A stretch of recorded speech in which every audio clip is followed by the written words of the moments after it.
ഡൽഹി മുഖ്യമന്ത്രി അരവിന്ദ് കെജ്രിവാളിനെ അഴിമതി കേസിൽ ജയിലിലാക്കിയ എൻഫോഴ്സ്മെന്റ് ഡയറക്ടറേറ്റിന്റെ അടുത്ത ലക്ഷ്യം കേരള മുഖ്യമന്ത്രി പിണറായി വിജയനാണോ? അടുത്തിടെയുണ്ടായ ചില സംഭവ വികാസങ്ങൾ ഇക്കാര്യത്തെ സാധൂകരിക്കുന്നതാണ്. അതിൽ ഏറ്റവും പ്രധാനം മുഖ്യമന്ത്രിയുടെ മകൾ വീണ വിജയനെതിരായ മാസപ്പടി കേസിൽ ECIR രജിസ്റ്റർ ചെയ്ത് അന്വേഷണം ആരംഭിച്ച ED കഴിഞ്ഞ ദിവസം വീണ വിജയനും എക്സാലോജിക്, CMRL എന്നീ കമ്പനികൾക്കും നോട്ടീസ് നൽകുന്നതിനെ പറ്റി നിയമോപദേശം തേടിയിരുന്നു. മാസപ്പടി കേസിൽ വീണയെ വീഴ്ത്താനുള്ള കുരുക്കുകൾ ED ശക്തമാക്കിക്കൊണ്ടിരിക്കുകയാണ്.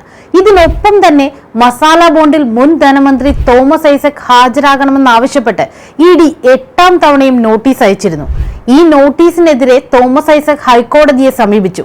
വെള്ളിയാഴ്ച വരെ ഈ കേസിൽ നടപടി പാടില്ലെന്നുള്ള ഹൈക്കോടതി വിധി താൽക്കാലിക ആശ്വാസം ഉണ്ടാക്കിയിട്ടുണ്ടെങ്കിലും മസാല ബോണ്ടിൽ ഐസക്കിനെ ED ചോദ്യം ചെയ്താൽ അത് സംസ്ഥാന സർക്കാരിനും LDFനും തിരഞ്ഞെടുപ്പിൽ വളരെയധികം ദോഷമാകുമെന്ന് ഉറപ്പാണ്.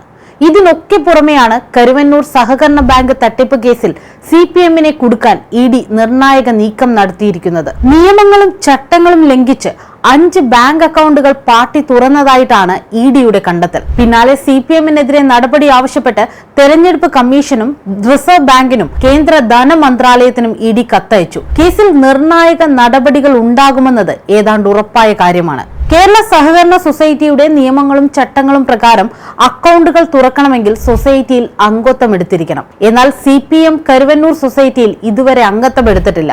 പക്ഷേ 5 രഹസ്യ അക്കൗണ്ടുകൾ പാർട്ടി തുറന്നിട്ടുള്ളതായാണ് EDയുടെ കണ്ടെത്തൽ. പാർട്ടി ഓഫീസുകൾക്ക് സ്ഥലം വാങ്ങാനും ഭൂമി ഇടപാടുകളിലെ തുക നിക്ഷേപിക്കാനും ബിനാമി വായ്പകൾക്കുള്ള പണം വിതരണം ചെയ്യാനും പാർട്ടി ഫണ്ട്, ലെവി എന്നിവ പിരിക്കാനുമൊക്കെയാണ് CPM ഈ അക്കൗണ്ടുകൾ ഉപയോഗിച്ചിട്ടുള്ളത്.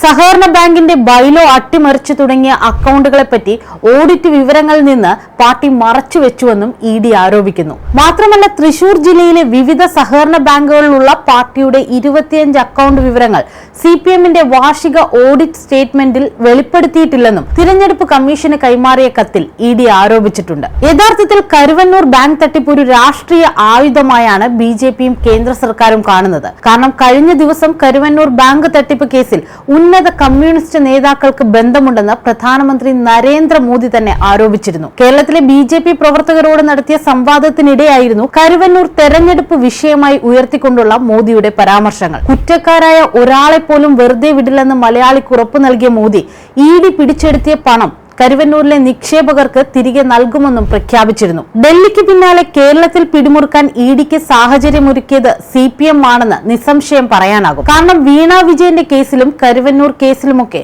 കൃത്യമായ നിയമ നടപടികൾ എടുത്തിരുന്നെങ്കിൽ ED അന്വേഷണത്തിൽ വലിയ രഹസ്യങ്ങളൊന്നും കണ്ടെത്താൻ ഇടയാകുമായിരുന്നില്ല. തിരഞ്ഞെടുപ്പ് അടുക്കുമ്പോഴെങ്കിലും ചില കാര്യങ്ങൾ ക്ലിയർ ചെയ്യാനും പുഴുക്കുത്തുകൾ ഉണ്ടെങ്കിൽ അത് കണ്ടെത്തി കൃത്യമായ നിയമ നടപടികൾ എടുക്കാനുമുള്ള ആർജവം CPM കാണിക്കേണ്ടിയിരുന്നു.